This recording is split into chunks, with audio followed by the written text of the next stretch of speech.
va essayer de répondre autour de ces deux thématiques. Je l'ai dit tout à l'heure, c'est avec M. Faustin Simonga que nous allons échanger aujourd'hui sur ces plateaux de Semel chez vous. M. Faustin, bonjour et bienvenue à vous. Merci beaucoup, madame, pour votre invitation. Monsieur, madame, merci beaucoup. Et je pense que nous allons avoir un bon moment d'échange.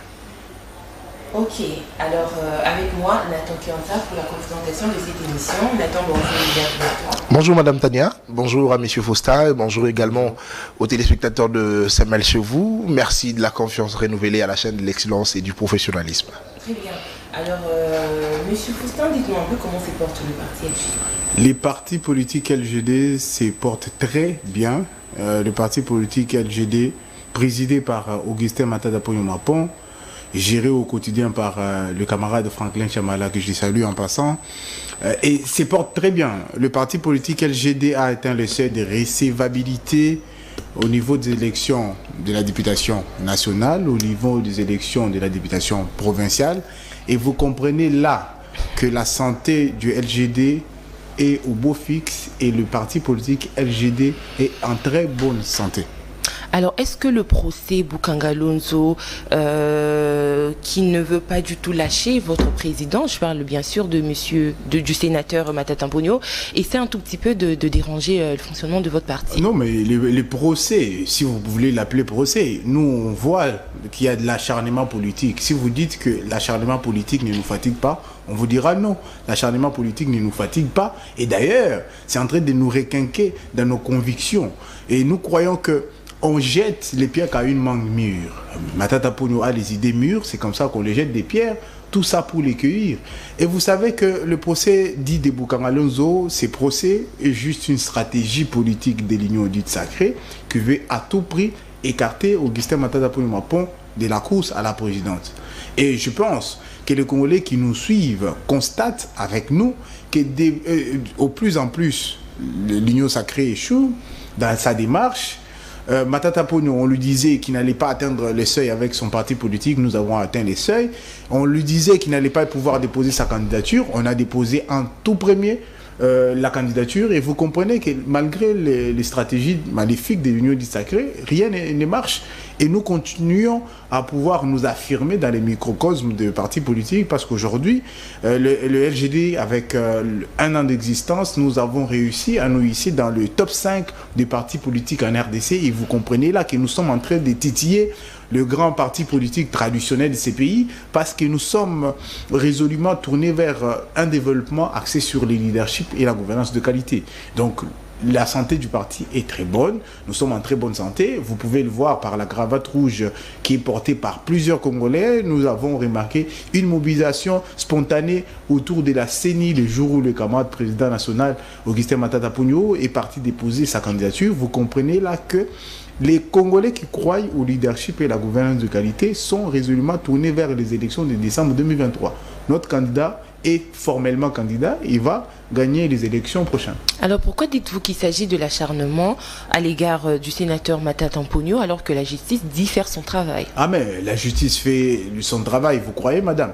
Et vous savez que quand la justice est instrumentalisée à des fins politiques, il peut aussi dire qu'il fait son travail. Et oui, on peut le croire, ils font leur travail dans la ligne de pouvoir appliquer l'agenda politique de l'Union dite sacrée. Ils peuvent aussi en train de faire leur travail, mais dans ce sens-là. Le problème n'est pas de faire ou de ne pas faire son travail, c'est de faire son travail de la plus bonne des manières, ça veut dire faire dire les bons droits, pas le droit politique. Et Matata Ponyo est poursuivi à la lumière du droit politique, parce que la Cour constitutionnelle s'était déjà prononcée sur cette question-là. Aujourd'hui, si on voit la Cour qui s'est dédie et qui revient avec cette affaire devant ces juridictions, c'est une preuve qu'il y a de l'acharnement politique, et ce n'est pas nous qui le disons, c'est les tests qui le disent, que Matata Ponyo ne peut pas être poursuivi en tant que Premier ministre pendant qu'il n'est plus Premier ministre. Vous comprenez là que c'est l'acharnement politique et ils brillent par leur échec parce que Matata est porteur d'une vérité, on l'accule, parce que Matata est porteur d'une vision salvatrice, on l'accule, parce que Matata est porteur d'une vision qui va libérer la RDC de la jouissance, on l'accule. Et on a tous compris que Matata fait peur. Et comme Matata fait peur, il s'est dit, ok, vous avez peur, allez-y, Laissez jeter les tabliers. Laissez les Congolais être dirigés par un digne fils du Congo qui est à même de pouvoir relever ces pays et l'économie de ces pays. Alors, Monsieur Faustin, vous êtes d'accord que la Cour s'est prononcée pour dire qu'il ne sera pas en mesure de juger un ancien Premier ministre, mais la Cour n'a pas dit que Matata Ponyo était innocent. Mais écoutez, madame, on ne déclare pas quelqu'un innocent sur Facebook. Ce n'est pas parce que Facebook condamne quelqu'un que quelqu'un est innocent.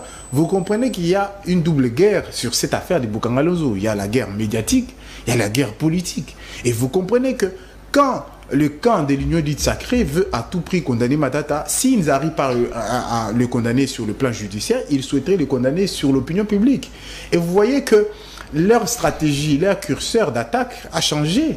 Depuis que Matata Ponyo, déjà ce week-end, a formellement enregistré ou fait enregistrer sa candidature au niveau de la CENI, il y a des vidéos qui sortent, montées de toutes pièces, pour pouvoir faire croire à l'opinion que Matata Ponyo serait condamné. Non, Matata Ponyo, jusqu'à preuve du contraire, il est innocent, il restera innocent. Et je pense que si les juges de la Cour constitutionnelle décident de revenir vers la logique du bon droit, ils ne voudront plus appeler Matata Ponyo à la barre parce qu'ils vont constater juste que la même juridiction avait déjà rendu un arrêt RP001 qui déclare que Matata Ponyo ne peut pas être justiciable devant la Cour constitutionnelle et le faire revenir à la Cour sous prétexte qu'ils sont compétents cette fois. On ne sait pas par quel mécanisme. Vous comprenez que c'est de l'acharnement politique. Matata Ponyo est libre et restera libre jusqu'aux prochaines élections. Et voilà. Alors, le fait pour Matata Ponyo d'être parmi le premier candidat à se faire enregistrer pour la présidentielle de 2023 voudrait dire qu'il est prêt pour diriger ce pays et qu'il ne reproche de ses rien. Ah, mais vous savez, Matata Ponyo est prêt pour diriger ce pays. C'est comme ça que la candidature de Matata Ponyo n'est pas une candidature pour jouer. Contrairement à plusieurs candidatures qui ont été enregistrées juste après lui. C'est des candidatures pour jouer. Matata Ponyo... Pour jouer? Ah, mais expliquez-vous. Mais je vous dis, Matata Ponyo est très sérieux dans sa démarche. Matata Ponyo a été désigné candidat tout comme les autres, ils sont sérieux dans leur démarche également. A été désigné, et vous allez vous rendre compte que c'est des candidatures pour jouer. Matata Ponyo a été désigné candidat président de la République par un congrès depuis mai 2022, j'allais dire. Vous voyez, aujourd'hui on est en 2023. Vous comprenez que Matata Ponyo a eu une année pour préparer la candidature. Matata Ponyo a publié son programme économique. Ça veut dire qu'il est prêt pour pouvoir gouverner. Il ne va pas venir pour tâtonner et faire croire aux Congolais que tout de suite quand je suis élu, je vais faire la guerre au Rwanda. C'était récent son projet. Hein. Non, mais vous savez, le projet s'intitule « Renouer avec notre destin des grandeurs ». C'est un projet étudié, réfléchi, durant plusieurs mois, élaboré sur plusieurs mois, et pour pouvoir offrir aux Congolais 4 ans de gestion cohérente et rationnelle. Et pas des candidatures pour jouer qu'on a vu juste après et qui vont faire croire aux Congolais que nous allons faire une certaine rupture. Vous allez faire une rupture sur base de quoi? S'il n'y a pas de programme. Vous comprenez que le moment venu, nous allons étayer et détailler notre programme économique et le programme de gouvernance pour montrer aux Congolais que vous allez voter les idées, pas pour voter les humeurs de certaines personnes qui n'ont jamais été élues, ni députés, ni sénateurs, mais qui veulent gouverner le pays. Il ne faudrait pas qu'on habitue les Congos au tâtonnement. Nous avons eu des présidents dans cette République qui ont été parachutés, qui n'ont jamais dirigé aucune entreprise publique. Et nous devons rompre avec ça. Matata Ponyo a de l'expérience. Beseko, ministre des Finances et ensuite Premier ministre, et il veut aujourd'hui être président de la République. Vous ne trouvez pas que c'est logique, tout madame? Un parcours. Oui, voilà. Alors, pensez-vous réellement que si ce régime voulait écarter le sénateur Matata Ponyo de la course, ils auraient accepté qu'il se fasse enregistrer comme candidat président? Non, mais ce n'est pas... Matata Ponyo ne s'est pas enregistré candidat ou pour... enfin, j'allais dire que l'Union dite sacrée n'a pas le droit d'interdire Matata Ponyo de s'enregistrer comme candidat. C'est son droit, le droit qui est reconnu à tout Congolais. Et même s'il les voulait, même si tout l'Union sacrée, tous les bureaux, je ne sais pas comment on les appelle, bureaux des sages ou bureaux de, je ne sais pas, s'ils se réunissaient et disent aux Congolais, nous ne voulons pas que Matata soit candidat, Matata sera candidat. Parce qu'il y a beaucoup de Congolais qui l'ont choisi comme candidat unique pour la présidentielle de décembre 2023. Mais alors, comment faites-vous le lien pour dire que ce régime ne veut pas de Matata Ponyo comme candidat, et d'un autre côté, on le voit en train de déposer son dossier dans le jour à venir, certainement, la CENI va afficher les listes où nous ferons les candidatures. Ce qui nous dit ça, c'est l'acharnement politique. L'affaire Bukangalo n'a pas lieu d'être. Pourquoi ça, on se retrouve aujourd'hui devant les cours?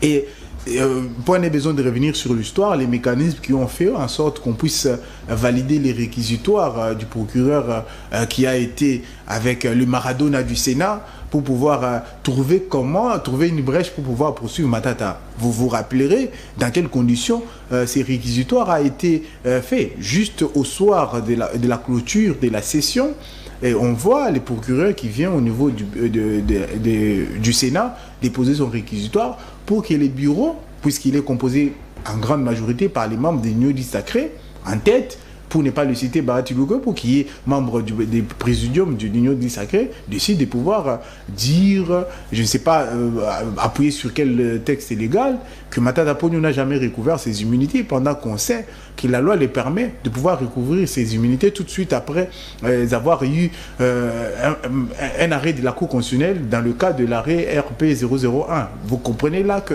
derrière la machine qui travaille pour écarter Matata Ponyo, il y a les personnes de l'Union dite sacrée. Et ce n'est un secret pour aucun Congolais. Alors, il y a deux questions qui se posent. Des gens veulent savoir pourquoi Matata a été parmi ces premières personnes à déposer leur candidature. Pourquoi ne pas attendre 2 jours ou 3 jours après? Dès l'ouverture, il y va. C'est juste pour vous montrer que Matata est prêt. Matata, c'est quelqu'un d'organisé. Il n'a pas besoin de 45 jours pour pouvoir déposer la candidature. Et un Congolais sérieux qui veut gouverner le pays, il doit pouvoir être prêt dès l'ouverture. Si jamais on disait qu'il n'y avait qu'une seule journée pour déposer la candidature, Matata serait prêt. Il n'a pas besoin d'attendre 5 jours après l'ouverture parce qu'il est prêt. La candidature, je vous ai dit, la candidature est préparée depuis une année. Ce n'est pas une candidature pour jouer comme les autres qu'on a vus après. On a préparé cette candidature, c'est une volonté du peuple congolais et une volonté qui a été exprimée par le peuple congolais à travers les congrès du LGD qui ont choisi Matata comme candidat unique à l'élection présidentielle. Le LGD l'a choisi, il a déposé dès le premier jour parce que nous sommes prêts et nous nous préparons. Et nous n'avons pas besoin de 30 jours pour pouvoir déposer une candidature. Et on a eu besoin de juste 2 semaines pour pouvoir déposer nos candidatures au niveau de la députation nationale. Et là, c'est juste un candidat qui a été choisi depuis une année, qui a déposé en premier, et parce qu'il est considéré par plusieurs Congolais comme étant le premier des premiers, il est aujourd'hui le premier des candidats. Alors, Monsieur Faustin, je vais revenir sur ce que vous avez dit sur ce plateau. Vous dites que le parti LGD est sur le top 5 de partis politiques ici en RDC. C'est sur base de quoi? Est-ce que c'est simplement parce que tout le Congolais porte la cravate rouge, comme vous l'avez dit? C'est sur base des idées d'abord. Et ces idées, c'est traduit par l'acceptation de l'image du candidat Matata Ponyo. L'acceptation de l'image... Acceptée par qui? Ah ouais, par les Congolais. Et vous voyez, la preuve, vous avez un Congolais sur ces plateaux qui porte une cravate rouge. Depuis depuis une année, je ne porte qu'une cravate rouge. Pourquoi? Parce que j'ai accepté la vision de Matata. J'ai accepté... Non, on nous dira également sa vision, c'est une cravate rouge. Ah non, mais en fait... Comme les autres souffrent même pour nous dire c'est quoi la vision de leur parti politique ou de leur président mais posez-moi la question, vous allez remarquer que nous, aucun camarade ne souffre d'expliquer la vision du LGD parce que c'est très clair. Leadership et gouvernance de qualité. Et vous posez la question à tout camarade, il va vous répondre. Et vous comprenez qu'on porte la cravate rouge pour symboliser la rigueur, les sérieux dans le travail. La cravate rouge, non seulement c'est une identité visuelle, non seulement c'est une identité de l'image de Matata, c'est aussi une vision, une représentation du sérieux, de la ponctualité. Tout ça, c'est la cravate rouge. Et c'est comme ça, quand je dis que nous avons accepté la cravate rouge, c'est pour montrer aux Congolais que nous avons accepté l'idéologie Matata, nous avons accepté l'homme Matata et les valeurs qu'il porte. C'est juste ça.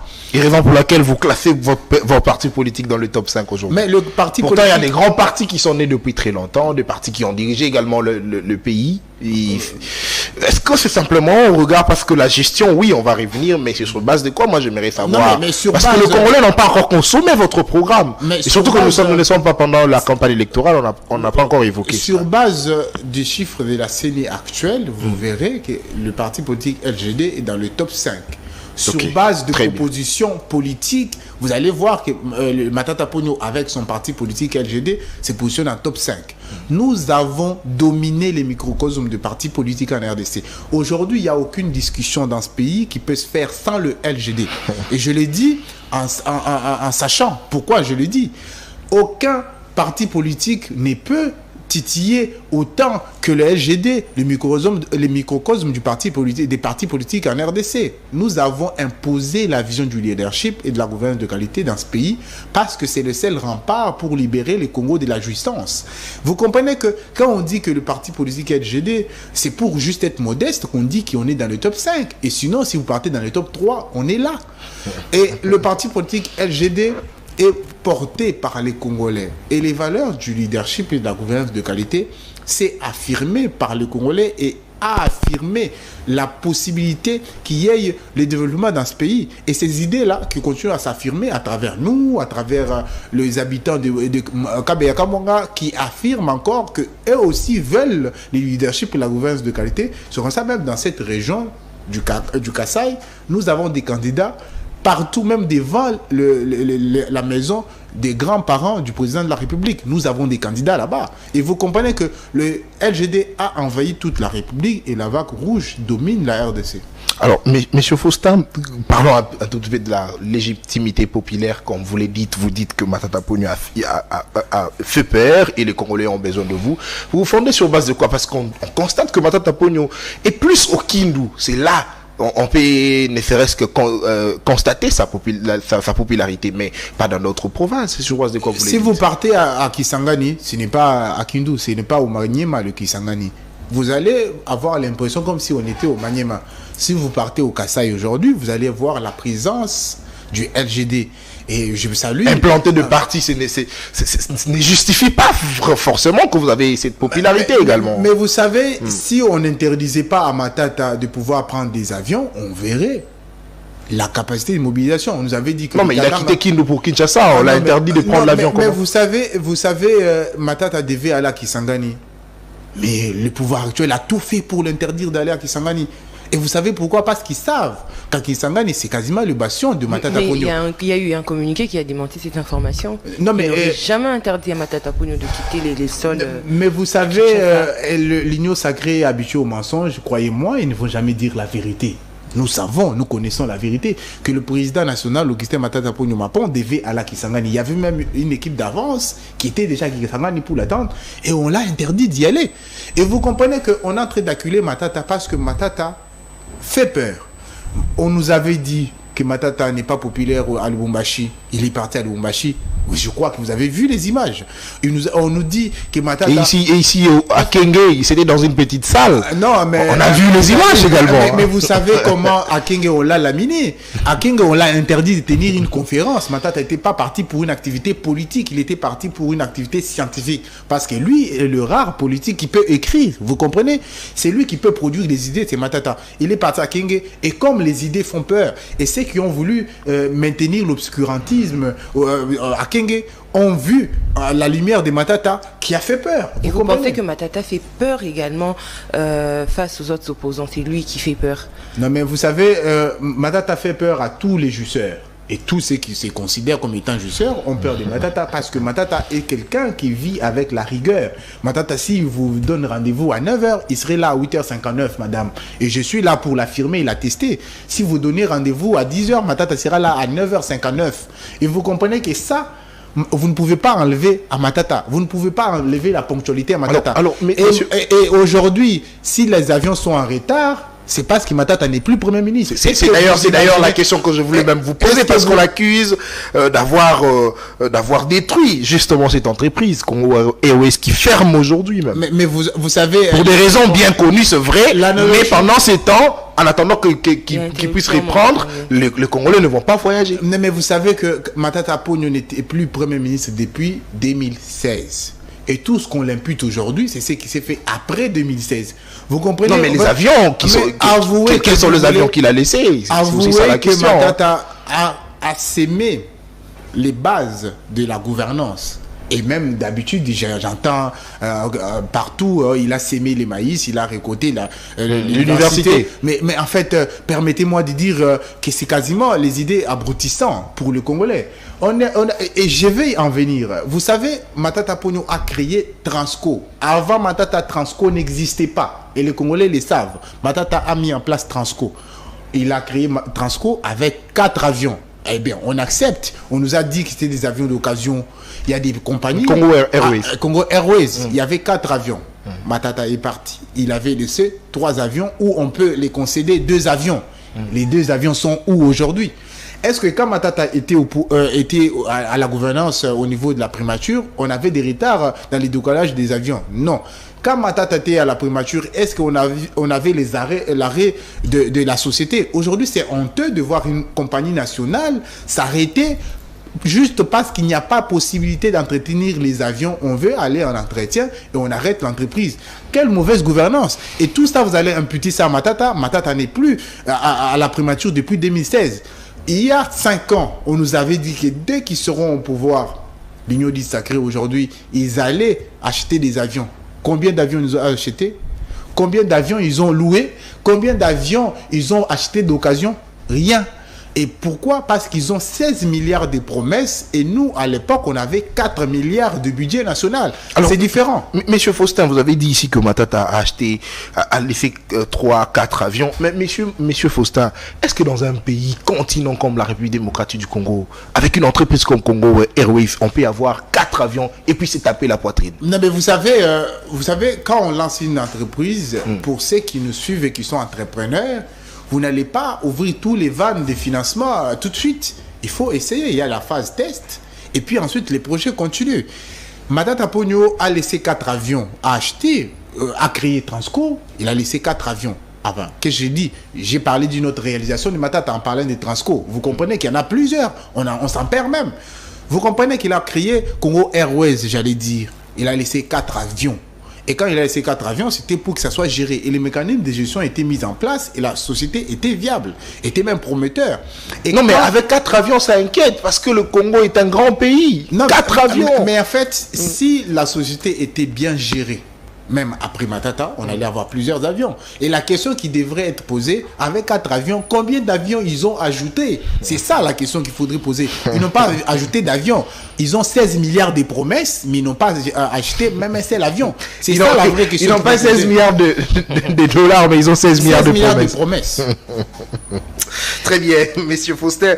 Alors, n'est-il pas contradictoire le fait pour vous de dire que l'union sacrée vous empêche, justement, parce que vous l'aviez dit depuis très longtemps, que parce que Matata Ponyo a refusé d'adhérer à l'union sacrée, raison pour laquelle on veut créer des dossiers contre nous, raison pour laquelle vous avez même évoqué ici le président du Sénat qui a levé de manière injuste ses humilités pour qu'on puisse l'arrêter. Mais aujourd'hui, Matata Ponyo a déposé sa candidature. N'est-il pas contradictoire vos propos? Il n'est pas contradictoire. Vous savez que ils feront la guerre à Matata, ils ne les vaincront pas. Ça, c'est clair. Matata n'est pas un homme simple, ordinaire, où on s'est dit, ok, on va aller faire la peau de Matata et les Congolais les laissent faire. Non.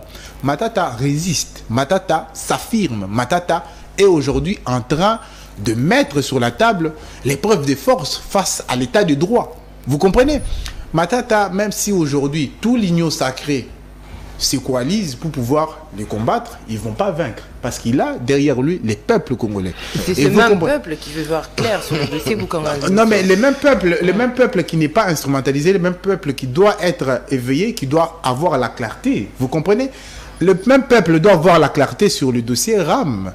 Le même peuple doit avoir la clarté sur l'affaire des 100 jours. Aujourd'hui, on a gratifié hier une personnalité qu'on avait considérée comme étant le voleur en chef. Aujourd'hui, on l'a gratifié pour lui donner un ministère. Le peuple congolais veut avoir aussi la clarté sur ça. Vous comprenez? Pas seulement Bukanga Lonzo, mais aussi les dossiers 100 jours. Vous comprenez? Aujourd'hui, on appelait certains les pacificateurs. Aujourd'hui, il y a d'autres noms que les Congolais l'ont donné. Et je vais vous laisser deviner. Vous comprenez? Il ne faudrait pas penser que le peuple congolais est dupe. Le peuple n'est pas dupe. Face à Matata, il n'y a rien. Face à Matata, il y a juste la jouissance. Et comme Matata a la rigueur va avoir les dessus sur la jouissance. Très bien. Alors, qu'attendez-vous de la poursuite du procès, parce que c'est fixé pour le 25 septembre? Qu'attendez-vous? Le procès, comme vous avez dit, Matata Ponyo, on nous avait dit sur les réseaux sociaux, Facebook, Twitter et j'en passe, Matata Ponyo fuit la justice. Il ne veut pas répondre devant les juges. Il est venu, il a répondu et il a constaté juste que les juges tergiversent.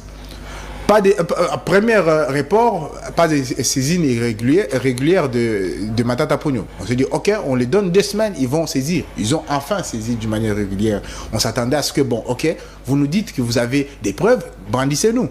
Et on nous dit qu'ils ont 6000 pièces à présenter pour acculer Matata Ponyo. Donnez-nous les 6000 pièces, ils n'ont pas donné. Les greffiers n'ont pas voulu donner les pièces.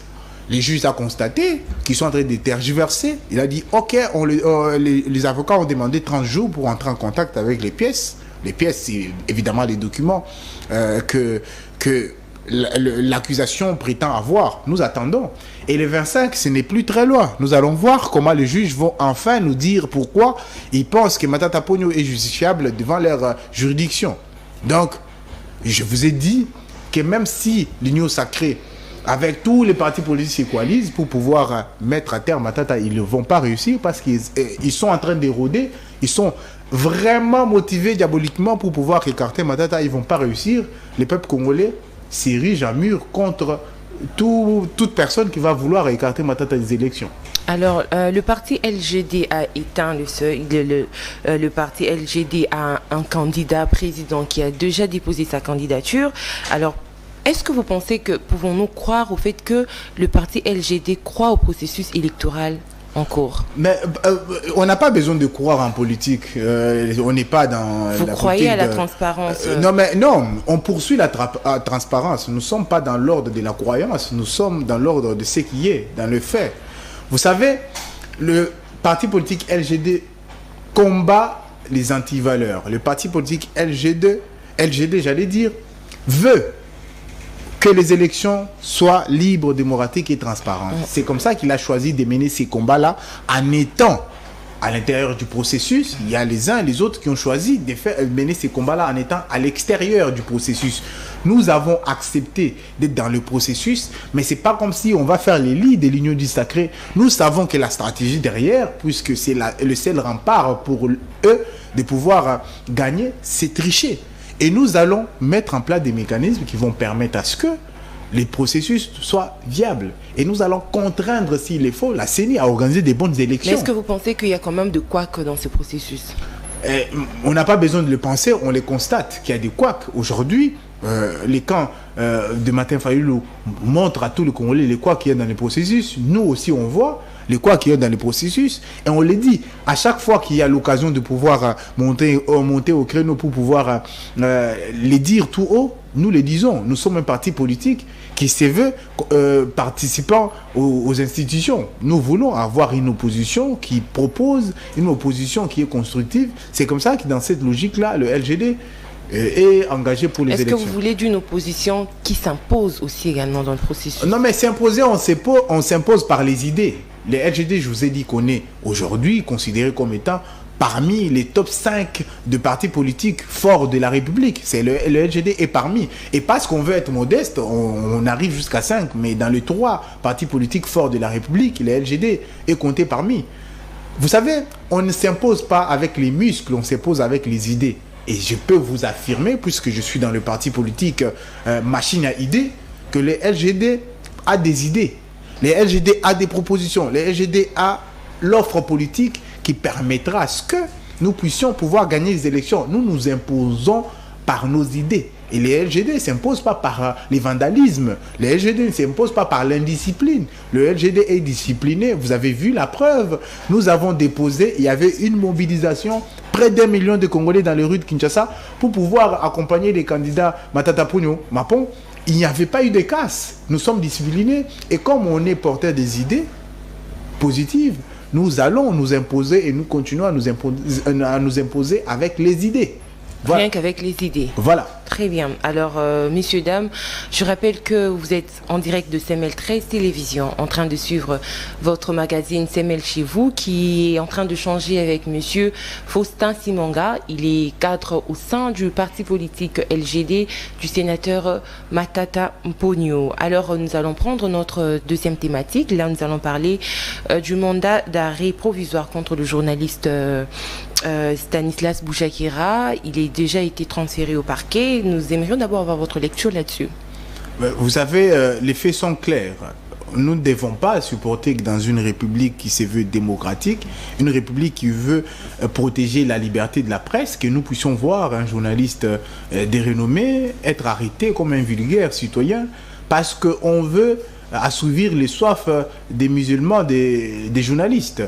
Vous comprenez que nous voulons que la lumière, évidemment, soit faite et nous voulons que la liberté de la presse soit garantie. Et c'est ça nos mots que nous pouvons dire sur ces sujets. Et donc, vous pensez que la presse est en train d'être muselée? Ah, mais la presse est en danger. Si vous devez comptabiliser le nombre de journalistes qui sont en prison aujourd'hui, et je pense que vous allez peut-être renoncer à faire une prochaine émission parce que vous aurez peur. Il y a une politique de la terreur qui s'est mise en place. Ça a débuté avec les opposants. Vous savez combien des opposants sont aujourd'hui en prison. Vous savez combien des opposants sont morts. On a eu même un ancien ministre qui est mort parce qu'il est porteur des opinions différentes. Vous savez. Donc, comprenez qu'il y a une stratégie de la terreur. À la veille des élections, on veut terroriser les médias pour que les médias puissent être rangés vers un camp. Vous allez vous rappeler que Stanis avait refusé d'intégrer la cellule de communication et les journalistes qui étaient listés à la présidence. Ça ne date pas d'hier. Et vous comprenez que peut-être c'est parce qu'il a refusé de rejoindre un camp qui se trouve aujourd'hui dans ces conditions-là. Donc nous constatons que l'union dite sacrée n'est pas dans la logique de la liberté de la presse. Et le cas Stanis l'éprouve.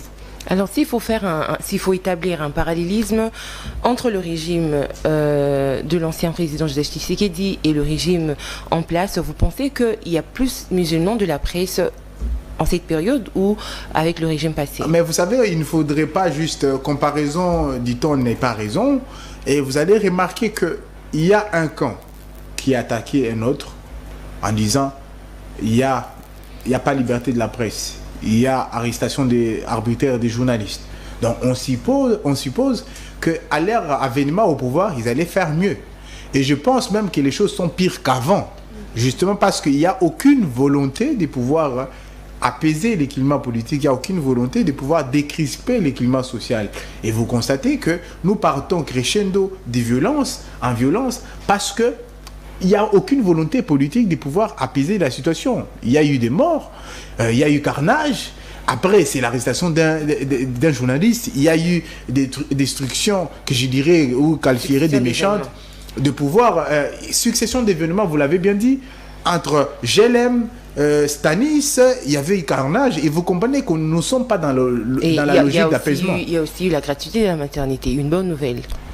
Madame, vous savez, il y a certaines questions, et je risquerais d'excuser les sourires, mais puisque je respecte les téléspectateurs, je vais m'en tenir au fait que je dois rester sérieux avec ceux qui nous suivent. Moi, j'aimerais poser la question. Comment on finance cette fameuse gratuité de l'enseignement? De la maternité. De la maternité et de l'enseignement. Voilà. Parce que nous sommes dans la logique de la gratuité. Je vous dis, madame, aucun pays au monde ne s'est développé avec la gratuité. Ce qui doit être de qualité doit être payant. Et si on habitue les peuples à la gratuité, les peuples ne seront pas travailleurs. Il faut pousser les Congolais à travailler et obtenir au prix de leurs efforts la qualité. Vous n'allez pas nous dire que vous allez payer pour la natalité et nous savons combien les taux de natalité est monté avec la misère au Congo. Vous comprenez? Il ne faudrait pas nous faire des annonces juste pour jouer. C'est le gouvernement qui va payer. Madame, après 2 mois, on en parlera. Et vous allez remarquer que dans les hôpitaux, l'État met la gratuité de l'enseignement, la gratuité de la natalité sur la table. Comment on finance ça? Avec quel hôpital? On va nous dire, non, mais vous ne voyez pas Maman Yembo. Maman Yembo, c'est un chantier qui finira pas d'ici décembre 2023. Vous pensez? Il y a des mesures qui sont mises en place juste pour le besoin de satisfaire l'opinion publique et de pouvoir manipuler l'opinion en vue des élections. C'est une campagne électorale qui a commencé et le président est dans une dynamique de campagne. Et nous savons, pour ceux qui lisent entre les lignes, qu'il a placé les curseurs de campagne à gauche. Vous comprenez, quand vous touchez la sensibilité, vous savez que les mamans au Congo, c'est la natalité, ils sont un peu plus sensibles vers ce côté-là, gratuité de la natalité. Vous encouragez les Congolais à mettre au monde. Et bon, pour la politique de la natalité, on va se dire, ok, il y a une certaine liberté. Mais il y a beaucoup d'implications derrière. Plus, c'est tout un projet qui évolue de façon graduelle. Mais madame, vous allez remarquer que quand on en parle, c'est de la fiction. Cette histoire, c'est de la fiction. Comment ça va être mis en place? Quelle ligne budgétaire est prévue pour ça? Comment on a voté? Quel organisme va financer tout ça? On nous avait parlé de la gratuité de l'enseignement, quid de la qualité? Qui fait ses preuves. Qui fait ses preuves. Madame, vous savez, il faut interroger nos jeunes frères et sœurs qui sortent des écoles congolaises. Il faut se regarder en face et regarder les niveaux des Congolais ou des enfants congolais aujourd'hui. Vous êtes fiers de ça, madame? C'est les conséquences de la gratuité dans tout. Il faudrait être en mesure de pouvoir donner la qualité. Les Congolais aujourd'hui méritent la qualité, pas la gratuité. Donc, si vous voulez évoluer, il n'y a rien de qualité. Les caméras n'ont pas été gratuites, hein, vous savez. Les micros de qualité n'ont jamais été dans la gratuité. Si on veut la qualité, nous devons être en mesure de payer. Il faut payer les parents pour qu'ils puissent être en mesure de pouvoir financer les études des enfants. Il ne faudrait pas ne pas payer les parents, mais mettre l'école gratuite pour se dire, ok, du moins, on vous a vendu l'illusion de la gratuité. Alors, M. Faustin, il a été accusé pour propagation de faux bruits et publication de faux documents. M. Sani Boujakera, aujourd'hui sous mandat d'arrêt provisoire. Mais est-ce que vous pensez que le fait de vouloir l'arrêter et puis d'en savoir plus sur ce qu'il détient comme information sur le décès de Chéribé Okende est-il mauvais? Mais une méthode digne du gangsterisme politique, j'allais dire. Je vais y arriver. Vous comprenez que si on veut connaître la vérité, il y a des méthodes. Il faut interroger, pas arrêter, mettre sous mandat d'arrêt provisoire et faire. Mais parce qu'on estime qu'il détiendrait les informations. Non, mais il ne faut pas aller sur des suppositions. C'est comme ça qu'il faudrait peut-être réformer la justice à ce niveau-là. Il faudrait voir des mécanismes où on se dit, ok, il y a eu un juge de mise en examen, par exemple. On voit les cas de la France. On ne va pas mettre sous mandat d'arrêt provisoire et chercher à savoir si... Pendant 5 jours, c'est pas beaucoup. Non, mais écoutez, pour cette question-là, vous allez voir qu'il est victime du musulman, juste des opposants et aussi des journalistes qui ne sont pas acquis à l'union sacrée. On est là dans des mécanismes politiques que l'UDPS et sur l'union du sacré sont en train d'exceller. On nous avait dit à l'époque, vous allez vous rappeler, que dès que nous sommes au pouvoir, c'est l'état de droit. Est-ce qu'on voit l'état de droit dans ce pays? Il a été arrêté selon on sait que nous savons de ça, dans le cadre d'une enquête pour un article qui n'a pas signé. Il faut signé par Jeune Afrique. Jeune Afrique, mais il est juste correspondant de Jeune Afrique au Congo, mais l'article, il n'a pas été signé par Stanis. Vous comprenez? Déjà, est-ce qu'on peut imputer des dommages à quelqu'un qui n'a pas commis? Il n'a pas signé un article et pour ça, on ne peut pas l'arrêter pour ça. Vous comprenez? Et vous comprenez là que les journalistes sont en danger. Il faudrait que vous, qui êtes journaliste, vous puissiez protéger votre métier. Alors, monsieur Faustin, surtout que la famille se plaint, la famille a besoin d'avoir plus de précision ou avoir des informations sur le décès de Chéribé Okende, qui n'est pas simplement qui n'est pas simplement important pour sa famille, mais pour le Congolais de manière générale, parce que c'est un ancien ministre et puis député national. Il faudrait rappeler ici que la famille était allée voir le procureur pour demander qu'on puisse leur remettre le corps parce qu'ils ne voyaient plus rien. Mais au regard de tout ce fait, est-ce que vous pensez qu'on doit ne serait-ce davantage interpeller ceux qui détiennent ne serait-ce que des informations? Je prends le cas ici du député Molière Nemalema, qui avait récemment dit dans une émission que Chéribé Okende était tué dans le locaux de l'ANER. Il n'a pas été inquiété. Mais est-ce que vous pensez qu'on devrait également mettre la main sur lui parce qu'on a besoin de vous savez, je ne suis ni procureur, je ne suis pas juriste, je ne suis pas membre d'aucun corps de justice. Donc il ne faudrait pas que sur ces questions qui concernent la justice, nous puissions spéculer. Il ne faudrait pas spéculer.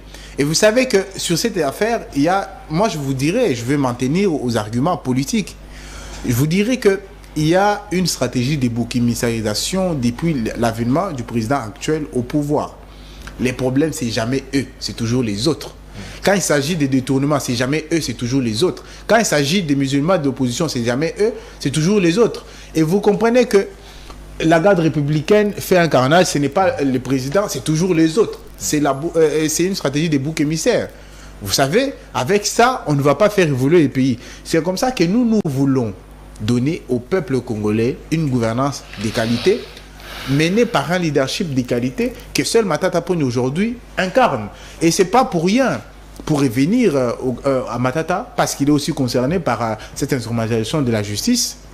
Matata prévoit dans son programme de pouvoir réformer la justice, bien évidemment. Il prévoit un programme économique qui va permettre à ce que nous ne puissions pas nous retrouver dans des conditions où nous sommes aujourd'hui. Par rapport à la sécurité, par exemple, puisque le thème n'est pas à l'ordre du jour, la question de la sécurité. La sécurité, Matata prévoit de faire passer les budgets sécuritaires de 6% à 15% dans son programme pour permettre à ce que les militaires puissent être dans de bonnes conditions pour qu'ils ne puissent pas faire des carnages comme on le voit. Et ça, on n'en parle pas assez. On parle des actualités qui vont jeter le flou sur les vraies questions de la population et les vraies questions qui concernent la population, j'allais dire. Vous comprenez? Il y a des arguments politiques forts que nous pouvons donner et qui vont permettre à pouvoir mettre de côté la machine Union Sacrée qui va perdre les élections. C'est comme ça que nous disons vivement les élections pour que nous puissions écarter les jouisseurs et mettre en place un système de gouvernance de qualité avec un leadership de qualité aussi. Voilà. Très bien. Alors, vous êtes du parti LGD, vous êtes cadre, je rappelle. Dites-nous, quelle image les Congolais peuvent s'y faire aujourd'hui du sénateur Matata Ponyo? Ah, mais écoutez, si les Congolais regardent Congo Airways, ils ont très belle image de Matata Ponyo. Si les Congolais voient l'affaire Bukanga Lonzo, ils constatent que Matata Ponyo a une bonne image. Et il y a l'acharnement politique à côté qui veut faire croire aux Congolais que Matata Ponyo serait en train de tourner. Bukanga Lonzo, il y a beaucoup de Congolais, par exemple, qui n'ont jamais visité Bukanga Lonzo, qui ne savent même pas où ça se trouve. Mais puisqu'ils sont sous hypnose de l'union dite sacrée, on le fait croire que Matata Ponyo a détourné pendant qu'il n'a jamais été au contact de la gestion au quotidien du parc agro-indiciel du Bukanga Lonzo. Donc l'image de Matata Ponyo est l'image de la rigueur, du sérieux dans le travail, du respect des leurs. C'est une très bonne image que les Congolais ont. Et comme Matata Ponyo est blanc comme sa chemise, blanc comme neige, je peux même m'exprimer ainsi, on veut tacher sa chemise, mais sa chemise reste blanche. Et cravate rouge, comme on les porte, comme c'est visible sur vos écrans, Matata Ponyo est serein, Matata Ponyo a une très belle image. Et si vous comparez les candidats déclarés et non déclarés, vous allez voir qu'en termes d'expérience, Matata Ponyo est le premier. En termes de réalisation, Matata Ponyo est premier. En termes de compétences, Matata Ponyo est premier. C'est comme ça qu'il est aujourd'hui premier candidat à être présenté. Il est le premier des premiers. Et là, c'est un nom et une qualification qu'un homme d'église l'a donné. Et le premier de premier. Ah, mais bien sûr. Il sera le premier aux élections, à la proclamation des résultats. Il sera le premier, donc il sera considéré comme étant le premier de premier. Très bien. Alors, l'émission d'aujourd'hui est terminée. Votre mot de la fin? En tout cas, je suis même tenté de dire que je reviendrai quand il faudrait, j'allais dire, pour dire aux Congolais, il faut que nous puissions rester lucides.